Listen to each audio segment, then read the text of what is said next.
when Wa and Jennifer and I started dreaming about what this could look like, we really wanted to create a space for you all to have an opportunity to hear more about interviewing and finding careers, whether or not you're already established or whether or not you'd like to transition and find another job or maybe even work within your current community at your current company. All of this could apply for you. So we are going to break these into small size workshops. And part of my background is 20 years in the area of recruitment and talent management. And so it's something I dearly love. But I also am disabled and I love working with people within our disability, or I call it unique abilities group. I really like that phrase more for me personally. But I have long brown hair. I'm very short. I have hazel eyes, and I'm wearing a green top with a black shirt underneath it. And so if you can't see me, that you know a little bit about what I look like. As we go through this today, I hope that we provide you some nuggets of information that maybe you've never considered before, and look forward to the Q&A here at the end. So let's get started.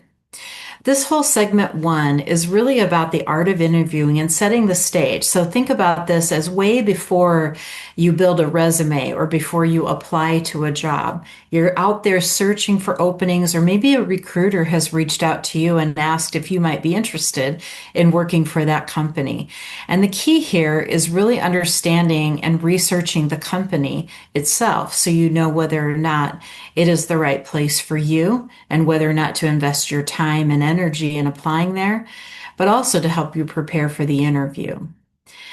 So let's set the stage. When you really think about preparing to shine in an interview as you try to gain the attention of a company, there's several different points of contact. The first one is your application.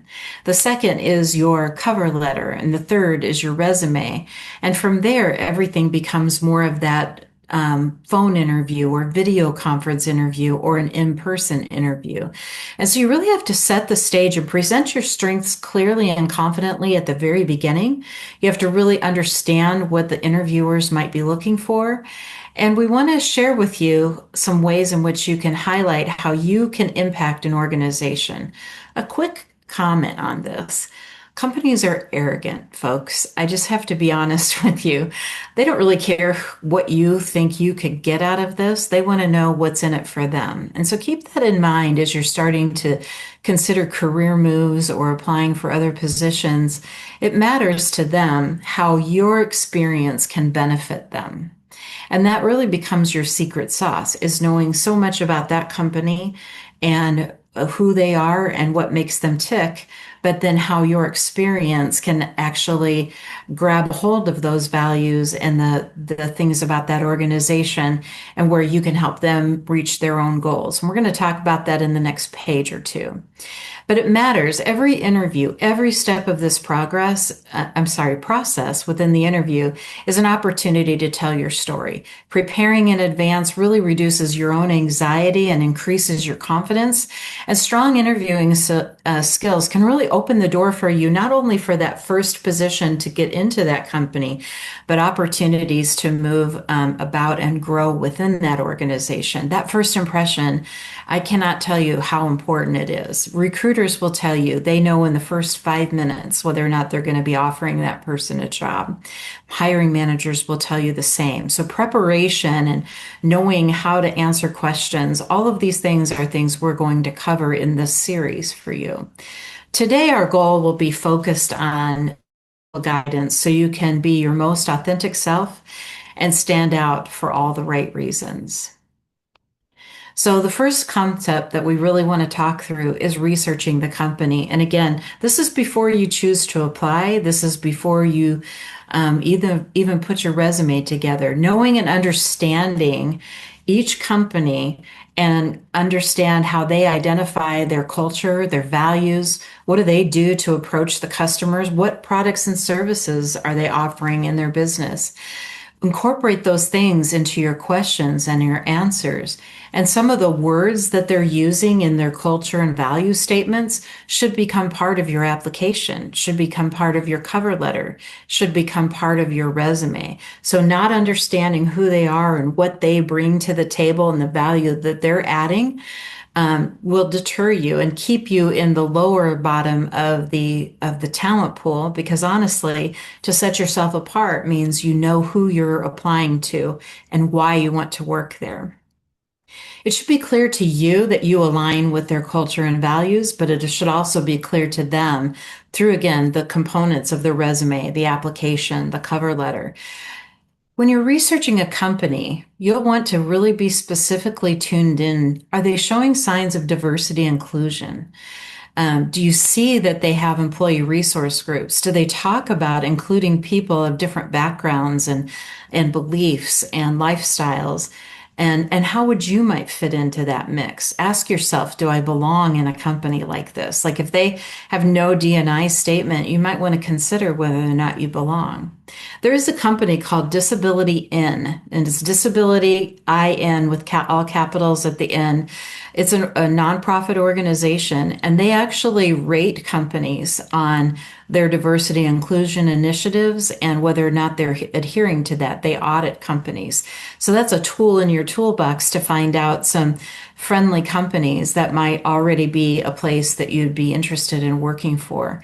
And you can still use your experience and skills to contribute such value to that organization. When you're researching a company, you need to identify their goals. It's about them. Do a lot of research. This is not something you're going to do in 30 to 40 minutes. Researching a company could take 4 to 6 hours, sometimes 8 hours. One of my closest friends, who's now COO of her own company, would spend about 24 hours just researching the company before she ever made her first application. She really thought it through, made sure that she belonged there, made sure that it was a good fit for her. But she did a lot of research. What are their goals? What are some late news stories about that company? Have they been in the news for good things or for bad things? Are they a publicly traded company? What does their LinkedIn profile look like? And how active are people? If there's a company of 5,000 employees and only 200 are on LinkedIn, that might be something that you consider as a negative, could be a positive for you. But make sure that you're taking the time to really research them. And then sit back and thoughtfully think through how to tie in your experience to help deliver the results, help deliver on their goals. What is their mission and vision? Who is their target customer? What is in the news about maybe they're expanding, maybe they're building a new building in another state? What is it that you bring to the job, no matter what the role is? Ideate for yourself. What experience do I have that I can bring to this organization? You got to know their products and services. You have to understand their competition. You'll want to be ready to speak to that. Not all of that won't be in a cover letter or resume, but you'll want to understand if it really aligns with who you are as a person, your experience, and what you want to achieve in your goals, in your career. You have to be aligned on both sides. You're interviewing them as much as they're interviewing you. And so take that time to really thoughtfully get to know them and do your research on that company. Here's an example. Whenever you're developing like a introductory statement or a cover letter, or sometimes the very first question in a face-to-face interview would be, so Jill, tell me, why do you want to work here? And so you'll want to have taken all the information that you've researched and really put together a well-groomed, well-practiced answer in response. I put together an example. This is the company I used to work for, Gordon Food Service. They've been around 125 years. They have 10 cornerstone values that incorporate things like integrity and teamwork. And they're really known for those things. So when I was a recruiter for them, I would often listen to candidates who were applying for positions. And one of them really stood out at me. And this is an example of one of those answers that we got, not only in the cover letter, but she repeated this in her first interview with the hiring panel. And that panel consisted of three people. So she was under enormous pressure, but she really came in poised and ready to say, hey, I want to join Gordon Food Service because your value statement about integrity, inclusivity, putting the customer first, that associates are your greatest asset. And I know how to lead teams, and I would lead my team that same way. And you've been around 125 years, and your commitment to service and excellence and innovation, boy, I really want to bring my data-driven, customer-focused marketing strategies. That was a line from the job posting. We're looking for a data-driven, customer-focused marketing manager.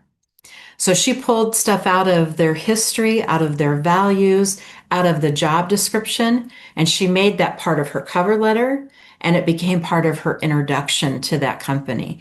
That's what set her apart. Her experience was a little bit less than what they were looking for, but because she aligned so completely with where they were headed, what they needed for the role, and that she just showed this appetite for give me a chance. I want to show you what I can do. She won the opportunity to work for that company and is still with them. So this is the kind of thing you'd use in your cover letters. Prepare it for an introduction. Or if they ask you point blank, why do you want to work here? You'll want to have this kind of response ready to go. It's so important that they know that this isn't just one of your 10 interviews that you're going to, that you're being very selective, that you have a lot to offer. You value yourself so much that you want to be uniquely aligned with that company. And so every company should feel like the only company that you're researching, only the company that you're applying to, regardless of the truth, which we know that we're interviewing 20, or we might be applying to 20 or 25 jobs at a time, right? But they don't need to know that. That's your secret sauce, is really coming to the table prepared with who you are and how you know this company and why your experience is a great fit for them. That is our session for today. So I'm going to give you a sneak peek. Next week, we'll be taking this a little bit farther and further preparing you for the interview, researching the people who are on your interview panel, preparing for your interview questions, arming yourself with questions, how to ask for an accommodation. Those are coming up in sessions 2 and session 3. There'll be these small digestible segments, and look forward to sharing more of this information with you to help arm you for the next step.